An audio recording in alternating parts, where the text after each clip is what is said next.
Hello, beautiful 70%ers. It's producer Nate from the 70% Podcast. Well, Amy and Michael had a chance to go on this great show called the Notorious Outcast Podcast with co-hosts Kirk Finney from North Carolina and John King from Rhinelander, Wisconsin. It was a perfect fit, and everybody had a good time. It was engaging. We argued. We agreed. All the good stuff. We just wanted to play it for you this week.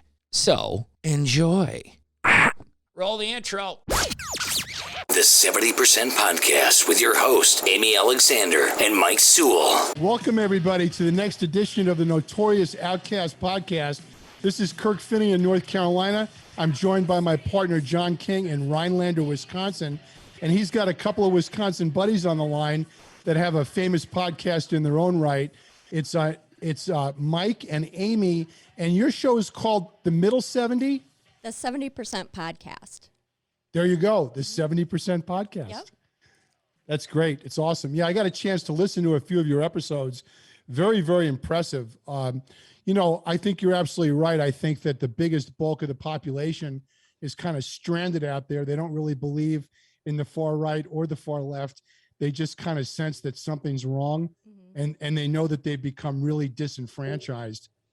And I guess, why don't I let you talk a little bit about what your podcast is about and what your goals were? I know you're both real estate agents, aren't you? Yep. Yes, we are. Yeah. That's awesome. Well, luckily, real estate agent and a real estate broker. You, right?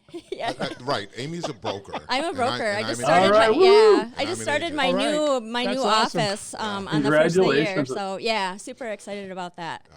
It's when you can move from the 70 to the 2%, that's better, right? Right. Wow.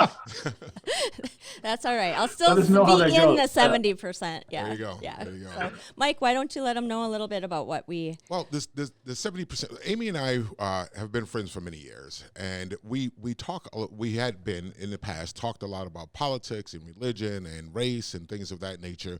And, we were mind-boggled by the fact that so many people, or we felt as though so many people, the right and left were yelling and screaming at one another.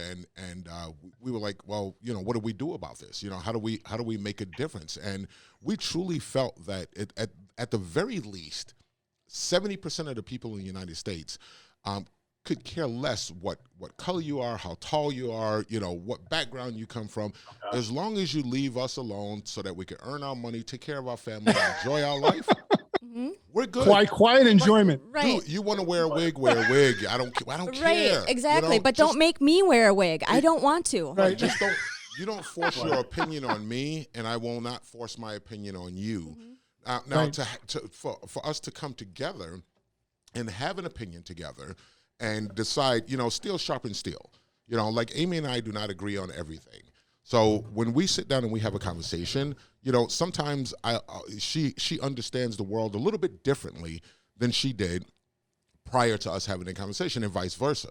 That's right. So we felt that at least 70% of the people in the United States feel the same way, but our voices are not being heard. Or they're afraid, where they're the silent majority, and you have such an impression brought on by media and government that we are all supposed to be mad at each other. Well, we're being drowned out by the minority, really, because you have 15% on the right and 15% on the left, or however many, that are radicals and that are yelling and screaming at one another, and you see them on the news, you hear them in the media and stuff like that. Right, we're just watching their tennis match, sitting here not being able to do anything and getting our videos pulled down. Right, so that's why we decided, the voice, that 70% needs to be heard.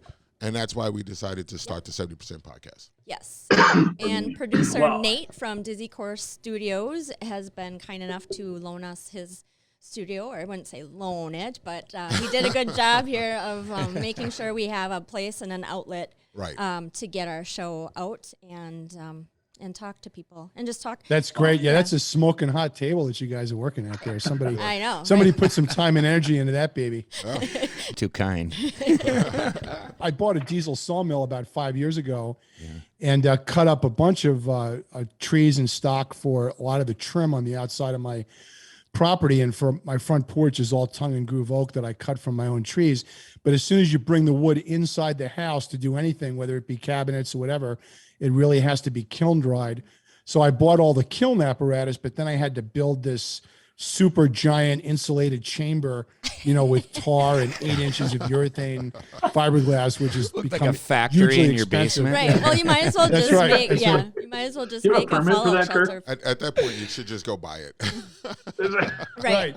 Well, it's like 40 grand to buy the chamber, so it was going to be like 12 to build it. So I figured I'll build. So I'm almost done with it. So that's good. I can, and I've got the mill all paid off now, so it's good deal. There you go. Oh, good job, Kirk. All right. And lumber's gone up, as we know. Yeah, we're very well aware of lumber prices. Yeah. Oh my gosh. $83,000 for a 2x4. But Yeah, it's coming down now. It's It coming is. down. It's not as high I don't as- want to it's say not it. as But high it's as- okay. Yeah. You can finance it, as long as you pay it all off. Right, in 36 because months. money is really There's no cheap interest. right now. Yeah. Yeah. Well, It's that's going up, too. It's going to stabilize a bit. Yeah, they're predicting interest rates to go up third quarter. On a positive No, note. second quarter. Well, on a positive note, now you get $3 worth of lumber with every popsicle you buy. love right. it. Love it. John knows popsicles. That's right. He built this robotic machine that, weighs and calculates to the scintilla, every popsicle that goes through it, and actually inspects it with a camera to make sure it is exactly the way it's supposed to be. It's quite engineering. Knowing John as long as I have, that does not surprise me. He's the smartest guy I know. And Yeah, really everything that he's told me, that he's discovered over the last 25 years that we've known each other, I've taken very much to heart. And it's interesting because this last year, there really has been, quite a few revelations. And I think that, the reason that you asked me before why we started Notorious podcast, even though we can't pronounce it effectively too quickly, but we did that because we really wanted to get out there and let people hear from people that have got very diversified. We believe very much in diversity, and we think that starts with diversified opinions Right. and origins. And we wanted to give place for that to be spoken. So we've had some pretty interesting guests these last few shows, the newest shows that we've done, for sure. folks that people are not going to normally encounter, in their travels. And it's been great. We've both learned an awful lot. And, somebody asked me today, I speak on a radio show every Thursday, and it's very much a conservative. It's run by an ex-Special Forces Green Beret guy, and, who's 10 years older than me. So he was talking today about how he remembers when milk was delivered by a horse. And I said, geez, John, you're really dating yourself there. I said, like, yabba dabba do, But I remember the milk box outside, but I don't remember the horses. But anyway, he really colors in the lines. Everything with him is black or white. We have a foundation, we have a constitution. It needs to be followed. It's not being followed. We need to, run for county office and all that. And what I've learned over the last year was that there really is a very evil force out there that permeates all of control and probably always has been. And all of us, whether we like it or not, are either swimming in that stream or trying to row against it. And I think the time has probably come where we need to consider some alternatives about how we're going to move forward, because we're not likely to make a difference. He said, Kirk, do you think that, knowing what we know about these voting machines, do you think we can ever have an honest election again? And I said, I doubt it. And the reason is that, and I know, Mike, you've talked about history a little bit before and how you're a student of history. I am too. And one of the things I noticed was that, governments or control mechanisms never give up control. They never give back control. Right. No. Once they have it, they don't taken give it back. Right. They just And, use it as They like, take a little bit more. they use it each as time. a stepping stone to get more. Of course. Yeah, Of course. absolutely. Because it's the oldest game in the book. If I can exist and I can suck off the population that's working and producing, and I don't have to do anything, and I can just increase my. That's why slavery is so popular, in all of the world. Because that's great. If you can get everybody else doing everything and you don't have to do anything, and you're and making you the can money control from it, and spend all the money. Right. Exactly. And that needs to change. We need to change that somehow. And we're setting. It starts in the school systems here in the United States. Yes. We're setting our children up to be slaves. Period. Okay. Yes. We don't teach them how to make money, how to spend money, anything about finances or anything like that. We teach them how to go here, shut up, sit down, Oh my gosh, do what I tell you to do, Right. how I tell you to do it, when I tell you to do it. Oh, and guess what? We'll give you a 15-minute break to go outside and see the sun shine on your face. You know, Yeah, right. that's so what- true. So Yeah. true, Mike. we're starting Well- them, we're starting them off that way. You know. Right. And Oh, it starts before then. We learned some Oh, yeah. things this last year that you guys would love, I think, but we won't go there just yet. well, and I think you guys are being very intellectually generous to even term your podcast the 70%. Guys, I mean, I think it's probably 90%. There's probably 90% in the middle, and there, it's just we're in a society that we're, especially with professional sports, that predisposes you to, number one is to naturally form and create biases, and then number two, naturally defend those biases, Right. but as part of your identity, through this bloom, this plume, this explosion of social media has created a social pivot where people have become so allergic to conflict that they've lost the ability to with a clear conscience and open mind and intellect approach a conflict to extract, what do you know, Mike? What do you know, Amy? How can I get the most out of what you're saying? That's becoming a lost art. Right.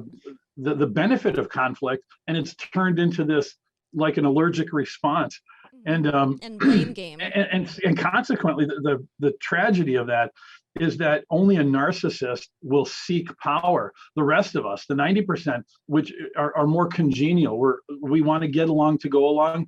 It's we enjoy and value peace and comforts and beneficial social relationships, and like you said, Mike, we're training our children not to think, to be allergic to conflict, to obviously we're not raising them to be narcissists, so only that portion of the population has sought public position because nobody really seeks Right. power, but it's gone so far to the 90% in the middle and just little 5% wing ends, Right. that the 90% is being forced through the pressure and the pain of the definition and fabric of our existence is being redefined for us, and we don't like it.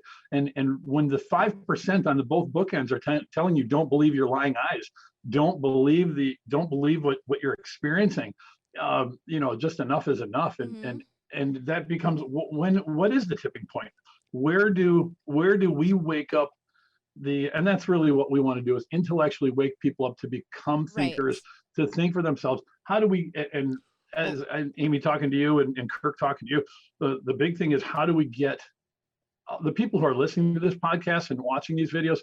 These are the awake people. How do we get to those that aren't watching this podcast, that aren't yet awake? Yeah, that is the big question. And we don't want to speak on woke, do we? No, but You can speak on woke. Well, Notorious let's Outcast. talk. That's actually the first episode we did of Right. my of this. We talked about wokeness and the actual definition of it. Who truly Really? is woke? Right. Because we are awake. We are and- awake as to what is going on. You're woke because you follow a certain a pattern of what people are trying to make you believe, and it's fascinating. Instead of us identifying as human beings, they have us identifying as black or white or gay or straight or mask or no mask or this or that. They have us pitted against one another, identifying, and we're holding these things to to our heart and saying, no, this is who I am. No, you're a human being. Right. You don't have to, just because it's your lifestyle doesn't have to be your identity. Right. Well, we and should it identify as human beings first. John was right. It could be 95%. I mean, when Paul Revere, we keep bringing that Yeah, up. I know. We're going to Well, stick with 70, we're not though, guys. changing We're gonna our- change our brand. Yeah, we're not changing our. Well, we are changing our logo, what but we're not percentage, changing. right, what percentage of the population really tries to identify with race, sexual orientation, religion? It's a small, minuscule piece. It's not a big piece. I mean, I don't really hang out or know anybody I mean, I come across people, but it's very few and far between. But that's the narrative that the government pushes. And I don't care if you're on the left or the right. Yeah. Yeah, they do that because they're trying to control everybody and control the emotions. And maybe they can grab a few others and pull them into that cesspool. Right. Well, and that's the act. That's why they do it. Like Mike said, they're pushing it through the schools. They're pushing this identification ideology through schools. And, you know, we've been working with a lot of different school boards and a lot of different parent groups that attend those school boards and things like that through different organizations that I'm involved with. And, you know, all of them all say, oh, we don't teach critical race theory. We don't teach this. As a concept, they absolutely do. They push it at every level, in algebra to geometry to calculus to history to science to English to all the literatures. I mean, it's pushed absolutely everywhere. The tenets and the concepts, the way of thinking is to say identify, label. My God, I mean, somebody has got to send up a flare and say, this is the problem. We are not labels. I'm not a collection. I'm not like my email inbox. I'm not a collection of labels that has to be categorized. I'm a unique individual. Check my fingerprint. That word itself, identify, should have thrown up a red flag to everybody in the United States. Because as soon as you start saying this is, I identify as this, you're saying that I'm separate from. Right. Or you're not like me. Right. You know, that's right. And that's not what this is about. That's not what we should be about. Well, there was a pretty impactful commercial out there at one point. Or no, it was a little video snippet, and it was a bunch of people from all walks of life that were standing in a group. And instead of saying, okay, all the black people come up, all the white people they said, all those people that have problems with depression come up and sit in this corner, or sit in the corner, be in this area. Don't sit in the corner. Stand in the corner. Yeah, make them even more depressed. Yeah. Get with the program. That's not what I meant to say. More coffee, please. We get. But and then, people that have dealt with suicide or people that have had parents that died of cancer. Right. Or single parent households or whatever. And all these people, we all have things in common. They are trying to find the way. And now we have unvaccinated and vaccinated. Now they're pitting the teachers against the parents. Yeah, that's the new thing now, the teachers against the parents. It's ridiculous. Yeah. And I think some part of, and I'm not a psychologist or whatever, but I think some part of human nature is meant or kind of developed to sway that way, but they being the people in power in our governments are definitely using the knowledge of that to make it happen. Well, it comes.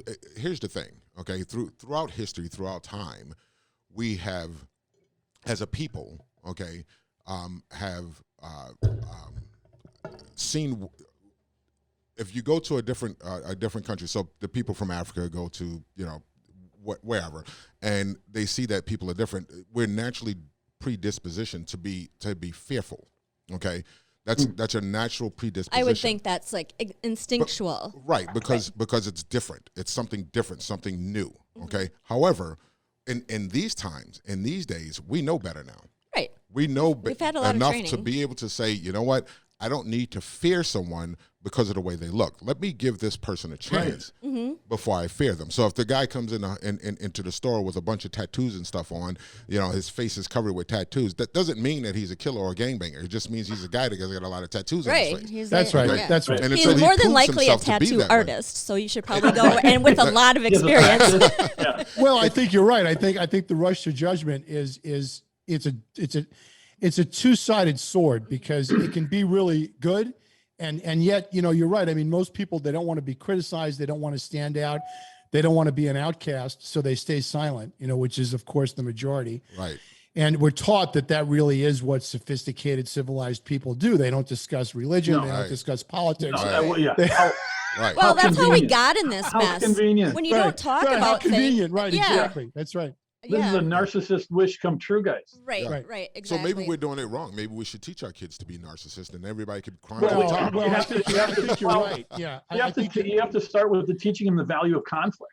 Right. Say, Mike, if you and I, Mike, whatever, let's say we're out to do something, we're out to accomplish something. Right. We have to, number one, establish that we have a common goal that's greater than my individual interests. I don't care. Let's say that we're in Wisconsin, we're going to go we're going to go hunt the great whitetail. Okay.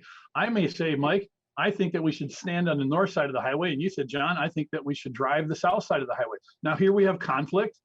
And what is the conflict going to do? Number one, we just have to identify that the conflict is for a common purpose. And now all of the differences that we share no longer threaten our identity because we can coalesce around a common goal. Mm-hmm. Our compasses, I say, are set to the same direction. So now you can say, well, we had some good luck in this type of terrain driving, and I can say, well, we had some good luck in this terrain. And you say, yeah, but it's really cold out.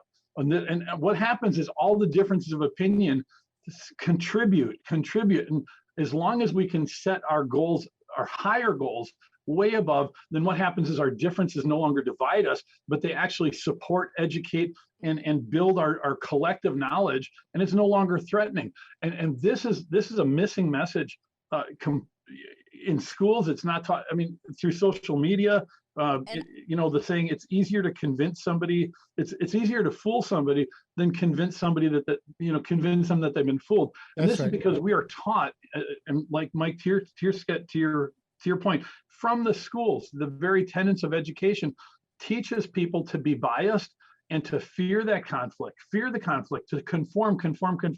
Why are they conforming? They're conforming because you have not built the human spirit up and told them the value of individuality, and told them that they have a place to fill that only they can fill, that they are unique and they have a unique contribution. And even if they're an identical twin to somebody else, that they even have a unique perspective and unique experiences. And that's to be valued, because that contribution can only be produced by one person in the entire world, and that is them and them alone. And it will contribute as long as we are focusing on a common objective. Mm-hmm. No longer is there any threats. Now we embrace the differences, and we absolutely seek them out as a matter of a crescendo of building strength and building community, rather than fearing it for division. That's right. Amy, right before break, you started to say something? Yeah, so we were talking about conformity and education, and the poll question today on our 70% podcast private group was, should the Pledge of Allegiance be told done in school? Right. And that discussion, it didn't take that long for that discussion to go. And I see both points of it, because when you talk about indoctrination and conforming and of that, isn't that part of, you're making these kids stand up, and we all did it, stand up, put your head in and say that. And the argument kind of came to whether or not that fits into the indoctrination part. And I honestly, when I looked at both sides of the argument, I get it. If you're just training as a kid to say those words, but don't explain to them the meaning of it, then what's the point? Then it's indoctrination. Yeah, then it's, now you're just being Pavlov and, giving them a treat after they do their thing. But you're reinforcing indoctrination. Right, exactly. You're causing a susceptibility. Mm-hmm, mm-hmm. So the people that argue for that not to be in schools, or to take it out of schools, And see, that's where we were talking about earlier, where we were trying to reach the same common goal. So we want the people in the United States to come together. That the Pledge of Allegiance helps them to come together. However, unless you explain to them specifically what those words mean and why they're being said, then like you said, we're just bringing out drones. Right. Yeah. Exactly. Churning out that's drones. not Very, in the very, interest very of the true. levers of No power. question. If you go back to the founding fathers and their documents, and if you read if you read Common Sense, if you read Thomas Jefferson, if you read any of the articles and the letters that they've written, you come away with a clear picture that government in its entirety is a necessary evil that has to be limited by force, because Right. given its unlimited ability to grow, it will automatically, by definition, become oppressive, and it will Right. seek to grow beyond its borders, self-justify itself, use any catastrophe, to its own gain and purpose and growth. And that has to be taught. Right. That has to be taught. Well, and apparently it isn't, because that's exactly the reason for the Second Amendment. Well, And that's- what did Jimmy say? They're taking sociology out of school, out of school now. Yeah, Out they of don't. schools now. Right. When I went to school, Back in they still the delivered day, milk with a vehicle, right? Wait, It wasn't wait. horses. But when I went to school, okay, It was a Model T. What- that's right. What happened was, what happened was they didn't teach me anything in school, and I graduated in '78. They didn't teach me anything about government other than the real basics, the three, houses of government, Right. and all that stuff. Nothing really about the underpinnings or anything. So, and I graduated, I mean, I'm 62, going to be 62 this year.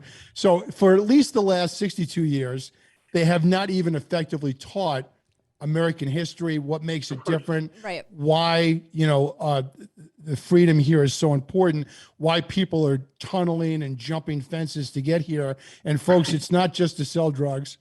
Right. They're coming here because they want the freedom Right. to be able to enjoy the fruits of their personal efforts. Yep. And this is like the last place on earth Right.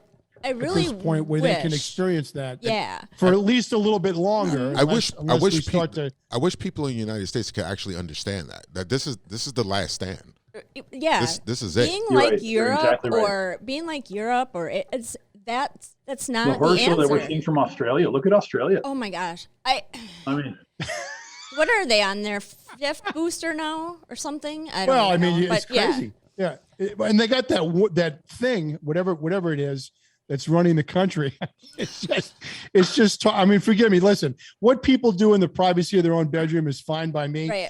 Talking about orgies and stuff, that they can start those again now, and that's the problem. I mean, when Yeah, you I'm start not to as debase in- yourself, Yeah. yeah. I mean, there's only one place that a debased, weirded out, away from the tenets of God population can go. And we're seeing that happen right now in Australia. And we're next if we're not careful. well, and I work with India real closely with a bunch of development teams, and it is, I mean, these guys start to freak out at about 6 p.m., 7 p.m. because they do. And because they have to get home because of this curfew. Now, I mean, imagine the mentality. I'm sitting back going, you guys believe this crap? So you have to be home Right. before 8 o'clock so Right. COVID doesn't get you. Otherwise, you'll be arrested, thrown Right. in jail. Then you'll lose your house and your family. You're the breadwinner. Right. You're the 20, 30-year-old breadwinner. You support grandma and grandpa, great grandma, great grandpa because of their housing system and how they work that. Casting And if system. you're not home in time, you're going to get thrown in jail, and then your family's going to be out, and they all live in this complete fear to what? To a curfew for what? Because Yeah, where's Gandhi when you need him? Right. Yeah, To because potentially COVID only die from comes- something yeah. when you're, I mean, with the Jeez. percentage being so small, and I don't know about what their So the- numbers are in other countries, but And that's the thing. what- These are other countries that we're looking at. Now, we're not hearing a lot about this on the national news and stuff like that. A lot of that stuff is not coming here so that people can see it and hear it, because if they do, then they'll realize, hey, we're next. Well, I mean, of course. you hear a little bit about it, but you're not hearing, a lot about it. So, I mean, these are things that the media should be reporting on. What's happening in India and what's happening in Right. Australia and places like that. but it's really hard Look to. at France. What do we even believe? Who do we believe anymore? I mean, how do you even trust the information that you're getting? It's really hard for those of us that do our research and actually hear something that seems like before passing it on, making sure that there's some relevance to it or some. That's a big problem also. People will just hear information and they'll regurgitate it That's right. as if it's That's- gospel that's exactly instead the of problem. saying Very, hey, very look, important, because who can afford these days to actually do research? Who, Right. who Well- has the Oh, time oh, no, they to have- set aside no, to do? I you have see to what I'm disagree saying? with you. They have the time, because most people go to work for 8 hours a day. They come home and they sit in front of the television and watch television or play video games Yeah. or Well, grab that's a true. freaking Yeah, beer. very true. People Here's have the thing. the If I got time. last year or a year before last, I was working 2 jobs, okay, at 50 years old. If I got time to work 2 jobs and take care of a household, take care of a dog, and take care of a child, if I got time to do that, you got time to do a little bit of research. Right. The problem And is it's that at your people don't. fingertips. The problem is that they're completely unaware. This is so off of everybody's radar. When I talk to family and friends and they disagree and we hit a complete impasse, like, come on, guys, can you please think about this? What, when it gets down to a substantive conversation where we're talking about things and drawing it out, what inevitably comes up is they're basing their opinion at their authority source turns out to be the media. I'm like, you guys have not traveled the world enough to realize how the rest of the world works. The rest of the world uses the media as nothing other than a propaganda mechanism to control the population. And guys, you have not traveled well enough. Right. You're you believe your media. You're threatened, because the person on television or the radio told you to think what you think, told you why you're such a good person to think it, told you why you're evil if you disagree, and you just that's it. You believe it, hook, line, and sinker. Exactly. You had me at hello, and they believe the media like this is some deity to look up to. They just worship. We have to remember, though, that it's never been different than it is now. Because here's the thing. When Paul Revere rode through the streets saying the British are coming, 99 out of 100 people rolled back over in bed and said, so what? We don't care. And that whole thing was fought initially by less than 2% of the population. So it's always a remnant. But John, how many people in the U.S. now? 300 million? I mean, take all the 330, new people out. John and I are numbers Take all the new people out. So call it safely 250 million able-bodied adults that have IQs of at least 85. If you take that group and you say, what's 2% of that? What's 2% of 250 million? 500,000. 50. It's a lot of carry people. The zero, whatever. It's a lot of people. So even if we asked for that group to stand up, and I asked my host on the show today, I said, John, what happens if a particular county says we're not going to use these voting machines anymore? It's not going to do it. We're going to have everybody come in and fill out this form that we've created. We're going to put it in a lockbox and we're going to count it the way we used to do it. What happens if they do that? And he said, well, they can't do that because the elections are run by the state. Yeah. I said, so what's the state going to do? Are they going to send in armed guards to kill people that are trying to vote manually? I mean, this is They'll the kind of thing disregard those votes. Right. They'll just say those votes don't count. Well, but if I guess you could do it. So you're saying that the state would say as a whole, the votes out of this county don't count, Correct? Right. Because they didn't behave according to Right, the because they certified and uploaded. they make Yeah, their they can't certify. laws, their state laws, to accommodate for whatever. Look at what we dealt with Georgia and a few other states in 2020, and they have, unfortunately, the power to design the laws around what they want the outcome to be.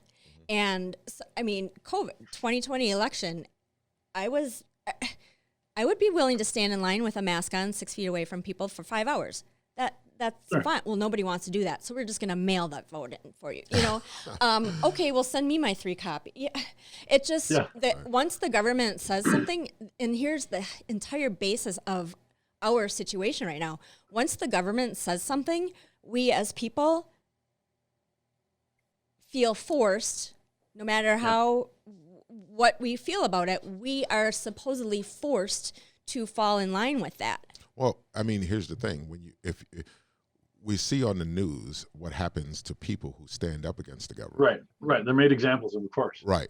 Yeah. Okay. There's people still in jail for standing up against the government. A year ago, yeah. Right. They weren't even standing up; they were just hanging out. Right. Right. And there were some people that were asshole. Not everybody, but there was an entirely different situation, and there was an entirely, what I feel is rigged drama that happened. Oh, sure. And the fact that they're still, even though we're moving forward with a new president and COVID, and we've got the problems in Afghanistan and whatever, the fact that they're still spending their man hours trying to sue whoever or whatever they're doing to investigate, bring people to justice. right? Yeah. Bring, Well, it's the power of the threat. It's the overhanging right, power of the threat. Exactly, if you try sure. to speak out, or you try to come, or you try to stand outside, Right. we're going to lock you up and throw away the key. Exactly. Oh, exactly. I mean, and that's it's classic, 1984. and that's exactly what the Constitution is for. I wish people would just take a hard look, get rid of the, oh my God, it's all about him and he and whatever, the pronouns, and just think of the concept of the Okay. Constitution. And what we're doing right now is what this document is for. Right. But you have to have the education and background to understand that. As Mike I pointed disagree out. with you a little bit, Amy, and I see people make this mistake all the time, and that's specifically, and it sounds like it's splitting hairs, but hear me out. A lot of times people say, well, this is my constitutional right. That is the most heinous false concept that that is being propagated, and it's being paved through the schools and everything. Guys, it is not your constitutional right. You are far superior to the Constitution. Right. The Constitution gives you powers to limit the government, but you are granted no powers from the Constitution because you're the ones who created the Constitution. You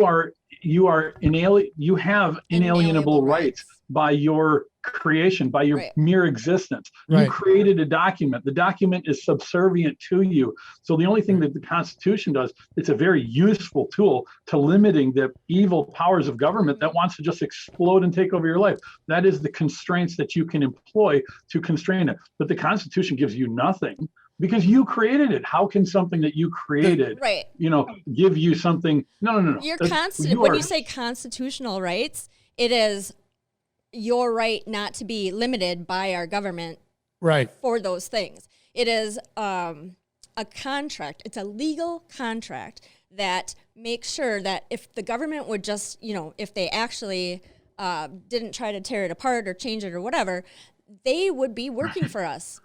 They're supposed to They're be. supposed to be working We've for come us. a long way, baby. Here's the thing. That's right. Here's the thing I want to Come on, Nancy, get to work. She's too busy eating ice cream and getting Botox. That's right. Here's one thing I want to point out, though. So we had some we had people on the left in Minnesota rioting and fighting against the government or what they felt was oppression.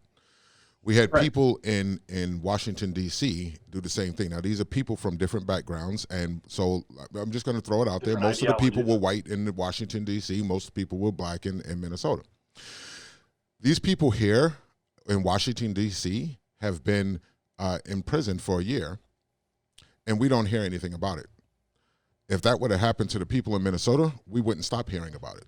So what is the difference? Oh my God, there would be so many more buildings burned down. And riots and things of that nature. But what is the difference? What is the difference? difference? The difference is that they can't use white the people to separate us. Yeah. But they can use this. The media ideology. Right.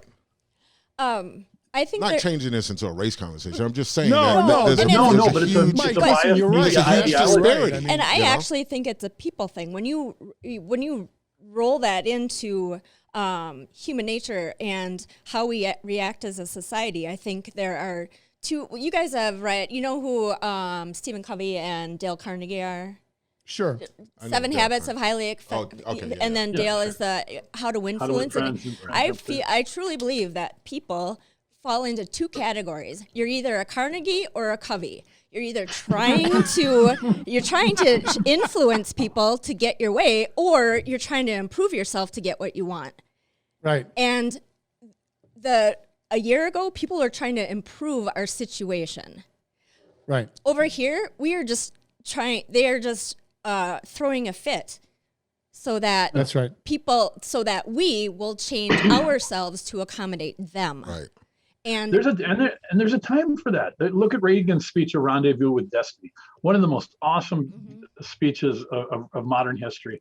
A Rendezvous with Destiny contrasts the inaction, saying that we can have peace at any moment through surrender. And there is a place to stand on your feet and to take a stand. There is a place for that. When the injustice becomes so severe, we have to stand up against it. We have to, take up, arms or oppose it by force, because it's going to steamroll you if you don't. So, and that has to be balanced. But yeah, then you get the biased media ideology that will support one without the other, or the one against the other, and you're left with a completely skewed perspective of what things should we fight for and what things should we not. And then what is the method by enforcement? What's the end goal? Are we just going to burn our buildings, or are we just going to riot the Capitol? What is the end goal? Can we all set our compasses? But this conversation that we're having has to happen over and over and hundreds and thousands and that's and millions exactly of why times. we started our podcast 70%, and why you guys are doing what you're doing, because you recognize that maybe there is a way out if we can just get enough people to open their eyes and understand what is really going on. So today is the 1-year anniversary of that insurrection, and it seems to be all over the news. And it's funny when you listen to conservative versus liberal news. Not funny, but strange how this side has all the same talking points and this side has all the same talking points, and even almost word for word. And I don't watch MSNBC and all that other things. I do my own research. I actually go on to articles and click the links that lead you to the things that gave them the information and make sure that is true, stuff like that. But again, every single day, it seems like there's something that we're commemorating or trying to investigate or whatever that is going to make sure that Americans as a whole are all assholes. Can I say that? Can I say that on the radio? Can I say? Back when I was a DJ, way back when, I couldn't say that, so I don't know if I can or not. But we use the term globetard. No, but that's the truth. Well, yeah. So today, that's all there's in the news. So guess what is not in the news? What government is doing to screw us over this time? What the money that is going out the door, our money, by the way, you guys, this is our collective checkbook. The government doesn't make money, even though they have the opportunity. The government doesn't they make money. Well, yes, they don't. They print it from nothing. Right, exactly. They just create it. Just create it. Money magic. How many trillions of dollars are we? Did we hit the 30? Did we hit the 30 trillion mark yet? Do you guys know? The thing that people don't understand is that you've got a debt, that's based on how much was actually generated, right? But then you've got all the debentures and all the investments, and what's the other one called, John? The one that really is wacky. It really is a gambling house. It starts with quantitative easing. Quantitative easing. No, it's a form of investment, not a stock, but anyway. There's all these different instruments that the banking houses have created, over the last 100 years, really. And so it drives the debt. I mean, it's inconsequential. And it has nothing to do with money, because they can just print whatever money they want. People say, well, they suppress the alternate energy because, the oil companies want to sell more oil. It has nothing to do with that. It has to do with the control mechanism of the debt. I mean, people are afraid to speak out and stand up because of what they owe and how easily it would be, to pull that away, or God forbid they got, fired at their job, or they got censored on social media. There's all these reasons why they have to shut up, and stay put. And that's what we're fighting against, is that control, I think. I mean, if you just look at look at COVID, for example, Amy and I did a show, and we weren't talking bad or against or anything. Just talking about COVID and our experiences. Discussing it and in general. And that show was taken off the air. Yeah. It was taken off the air. That's crazy. You two pulled that down. How long did it take to get? How long from the time that you published it was it withdrawn? It was longer than that. It was about 3 days. 3 days. Oh gosh, that's crazy. Yeah. Wow. Yeah. How many views did the show get? It took it down. Before it got pulled down, I'm I don't know. not sure. I didn't look at the analytics, but I was too upset the fact that it got pulled down because it's not, like I said, we weren't saying anything for and or against. You know, especially at that time, because we had just, we were just learning the information. Well, I think the problem that they have with the for and against is that we're for the people and against the government. There you go. Yeah, And since the government is controlling the Zuckerbergs and everybody else in the world, sorry, Mark, but we know, there's no reason. Don't be surprised when your Facebook account gets deleted. That's right, terminated.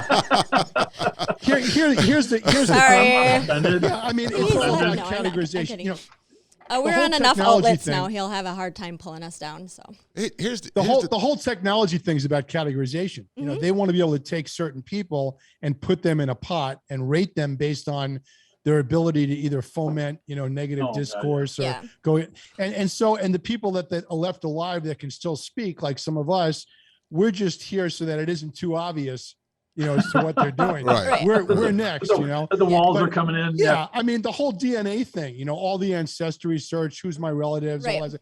It's all about collecting DNA. It's all about so that it can all be categorized. that's what I was Yeah, thinking that's about why collecting COVID. I'm data. like, you want me to come in and so you can stick a Right. freaking cotton swab up my nose?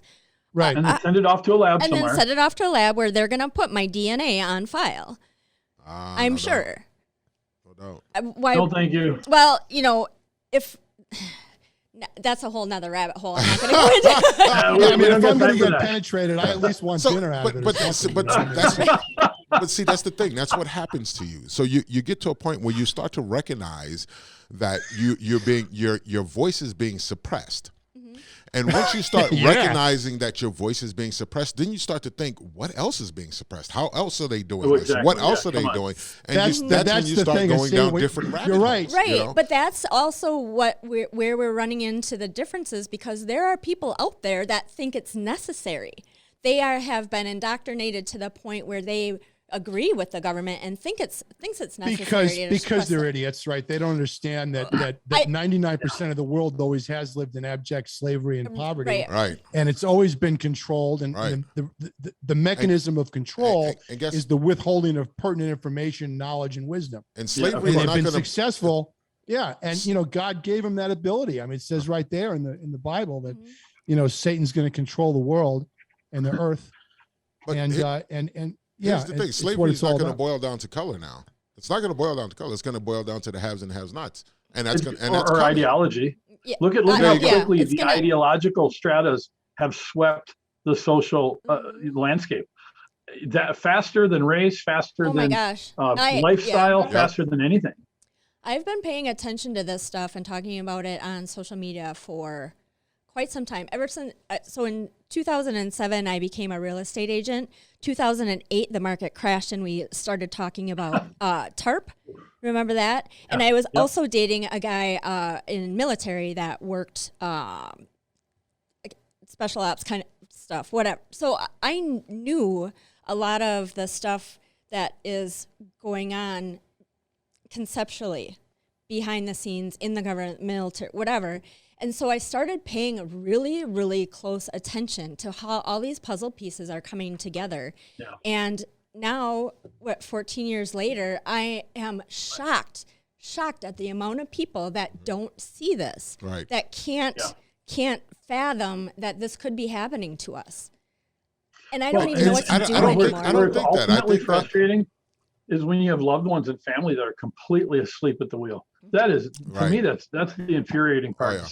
I've got people that I'm so close to and care for, and these are good people. These are people that would come back they would cancel a vacation to come back and help you out. They would give you the shirt off their back. Right. They would bring you chicken soup if they heard that you got a cold. I mean, these are just. But they won't come to your house if you're not vaccinated. Or they'll kick you out of Thanksgiving. Right. So entrenched. Right. It's crazy. It's absolutely nuts. And you have to wonder. I think there's, like you and I were talking the other night, I think there's more people out there that realize that these things are happening.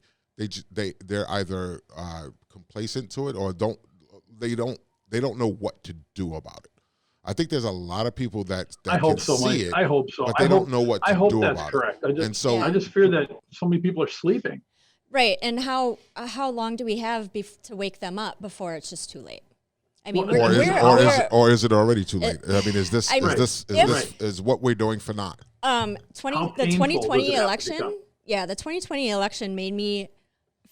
I really felt like I'm like, oh my God, if we don't do something this year, November 2022, to clean house, then we're done.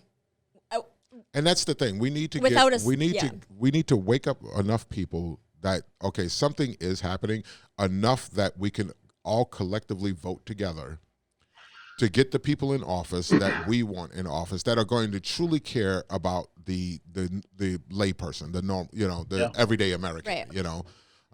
One of the revelations that I picked up in the last 2 years is that you can have the greatest people in the world in office, depending on your point of view. But if you've got, 2.5 million bureaucrats that actually control all the mechanisms deciding on doing a certain thing, it really doesn't matter who's in the government. I mean, I'm not convinced that much of what we see in the government isn't just a theater act, because, I mean, you've got this gigantic behemoth, infrastructure, in Washington and other state capitals that really control everything. Mm-hmm. And a lot of them, they don't even follow directives, that they're given. They're just independent control agencies. Well, you see that we've got a real problem. We do. We let the we don't even. There are things that happen out there that are completely illegal and should be investigated. We've got so many people in there that have taken advantage of having their own ideas of what control that they have. That's exactly that we right. can't even get. If we can't get past those to make sure that they're being punished for the wrongs that they are, I mean, oh my God, treason, anybody? So many people. Exactly. And it's if terrible. you just look at, and nobody is getting, I mean, look at Clinton in the, what? You used a government computer for personal emails and then you wiped everything out? Yeah. She was planning her daughter's wedding. Come on. Oh, yeah. And, and walked away from that. Unscathed. Right. Unscathed. And lunch at the local pizza place. And got to run for president of the United States during that time. Yeah. And then there's so many people that couldn't believe why you wouldn't vote for her. Oh, I was, my God. Why wouldn't you vote for her? I am not a very good woman because I didn't vote for a woman to be president. After I'm like, being well, because it's not my turn yet. After being on Notorious Outcast podcast, we're wiping our hard drive immediately after this. Just so you know. Producer Nate out. Okay. Okay, we don't get a whole lot of traction anyway, so, Well, we want to keep it small, we want to peel the remnant. Yeah, we're just, it's hard because you want people to understand. And for the last 13, 14 years. Well, ever since I got on Facebook, I started Facebook with puppies and food and pictures of my family, and then us too. learned about Facebook and what the capabilities and what I could actually do and find out about. Because I'm a researcher. I'm an absorber of knowledge, and I started trying to open people's eyes. And one of my friends is like, I'm like, I wish people would quit fighting. And he's like, you started it. I'm like, no, I didn't. I was just trying to wake people up. Yeah. I've been deleted from so many people's Facebook pages. It's not even funny, because I have an opposing view, and they're like, oh well, I'm just going to delete you. I'm like, we can't have discourse. We can't have a conversation about this. And those are the people that we are never. Those are the people that are the problem that we can't seem to wake up. But you've got to recognize the construct of social media is set up so that we cannot. You physically, the mechanics are not present to be able for us both to set our compasses to the same pointing north, to be able to embrace our differences. We can't do that with social media because we can't say, like anybody normally would. If I'm talking to you, Kirk, Amy, Mike, if I'm talking to you guys, we're going to say, well, what's the goal of this conflict? It has a goal. In social media, there is no goal whatsoever. You are given a platform to pontificate from without, it has to be polarizing because there's no possible way for us to know that our compasses are set to the right direction. So all of our differences of opinion can only do is threaten rather than to build. And do you think that's by design, John? Divides. Do you think that's by design? It's by design. Everything is by design. Mm-hmm. Well, when Al Gore invented the internet, I think it I all think just you put started your- coming I think together. You found the problem. Yeah, That's he invented the internet, and then he's like, now I'm bored. I'm gonna just go research some icebergs or something. I don't know. Oh my God! But you're completely right. I mean, the government and the powers that be have the money and have the resources to study society, and I honestly feel like COVID is a big science experiment for them. Oh my gosh! Yeah. Oh jeez. I mean, How could you not see see all the tests and controls and be suspicious of how could you not? More like a social. Has anybody here ever been to Walt Disney World? Oh yeah. yeah. Mike, have you Yeah, been? yeah, everybody. The whole thing is set up as a control mechanism. And it's designed to watch how people behave when crowd controls and other things are put. It's not about, driving through the Pirates Cove and all that stuff. No, and I don't think the Disney, $10 hot yeah. dogs. Mm-hmm. Right? It's about observing the control and what people will do, how they'll react, what happens when we make them give their fingerprint, all of these different things. And Oh, exactly. Yeah, the fingerprinter when you go in. it's all about control. And if you start to really examine, see a lot of these things, if you really get educated on the symbology and you really start to delve into the spiritual nature of what's happening, what becomes so obvious is that all of these things are tied together. And, before we leave, I definitely want to open this up. And, guys, look, we may decide to air some of this or not, and we'll let you guys input as well. But what is your position on the fact that a lot of these things seem to be tied together and there seems to be like an underlying control? I mean, some people call it a master conspiracy. What is your feeling on that? Do you think there's any validity to that? You mean who's the guy behind the curtain? No, it's not a guy, right? Oh. It's a bunch of folks, and right. and but and I think that an concept entity, is what you're asking, right? Yeah, the whole concept. Mm-hmm. Do you think that there is a master conspiracy, a master control? Do you think there's a group of people that control everything in the world, and we're all just participants in that? If you follow the money, who owns America? Right now, the pharmaceuticals, basically. Well, you have the what do you call it? The Fed. The Fed, the IMF, all that. Right. Yep. Right. So if you follow the money, you'll see that there are, I believe it's like 12 families that truly have the majority of the wealth, who truly own America. So if those 12 families are coming together deciding that this is what we're going to do or how we're going to do it, right, that's what we're doing. And if they bring people like Bill Gates in, and who's got a lot of control over our technology and has the money, Right. and then you bring in Zuckerberg, who has control over the social media and things like social data, social data collection apparatus. Right. And there's so many things that I used to think that Hillary was, whatever. She was just bought out by the Saudis, so she had to do something. I truly feel that Barack Obama's position in our government was a resume bullet point for him to be part of some sort of UN structure. And I think that he's still kind of behind the scenes.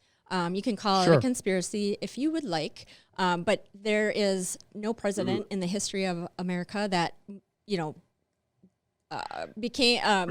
got out of the office and then moved 3 blocks away from the White House or wherever, the Capitol, and has had such a hand in shaping the minds of people after he. Yeah. Yeah, he's definitely got his hands in a bunch of strange places. No question about that. No, I'm sorry, and I'm not racist for saying that. No, it sounds like a cliffhanger for 2.0. We guys got to do this again. Let's just let Mike talk for a minute or two, and then we'll close it out, okay? Because he's had the least amount of screen time here. Well, he's Go ahead, sitting Mike. right. I wonder why that is. And he's got the best But that's why he's sitting next to me. What? He does this all the time. Yeah. Don't worry I'm about teasing. it. I'm teasing. I apologize. You please cut that out. Yeah.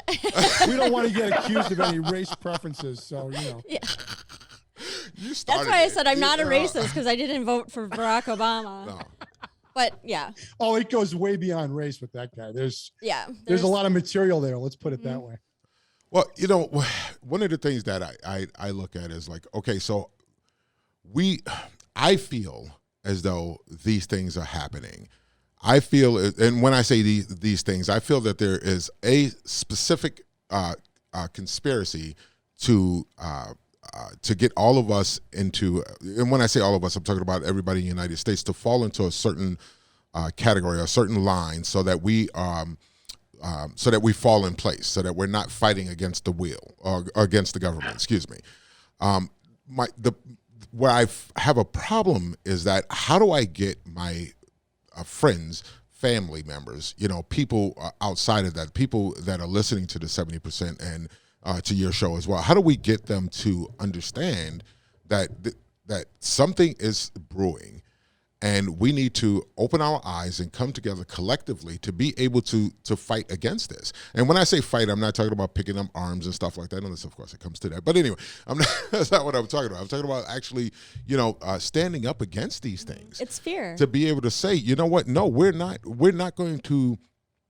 Let's just take the hot button that's in the media today. We're not going to allow you to force your opinions on other people. So we're not going to allow you to force people to take a shot. We're not going to allow you to say, no, you can't go to a certain restaurant, you can't go to a certain store because you don't have a card to be able to get in there. I mean, that sounds like the Nazis to me, you know? But it's you got all for a the number, good, and you Mike. need that number, you know, in order to get anything or do anything. You know, how come people can't see that this thing is closing in on us? And how do we get them to see that? Yeah, you know, if we got to defund anything, it's defund the media. And you're seeing that, you know, nobody's talking about it, but if you look at the Nielsen ratings, if you look at that, you're seeing that. I mean, the far left, you know, staples of the media like CNN, they can't get 1 million viewers on at any time ever with any show, no matter how salacious they try. Their ratings are falling. So, and obviously nobody's talking about it. But the fact of the matter is that, guys, this is a new podcast. You guys have a new podcast. Mm-hmm. There's, you know, I'm on a group called Take Back Team, and Take Back Team is a coalition of conservatives that are stepping up in government, producing media and making a difference. You're seeing, it's almost like a scene from Narnia where winter is beginning to break and the ice is beginning to melt and thaw.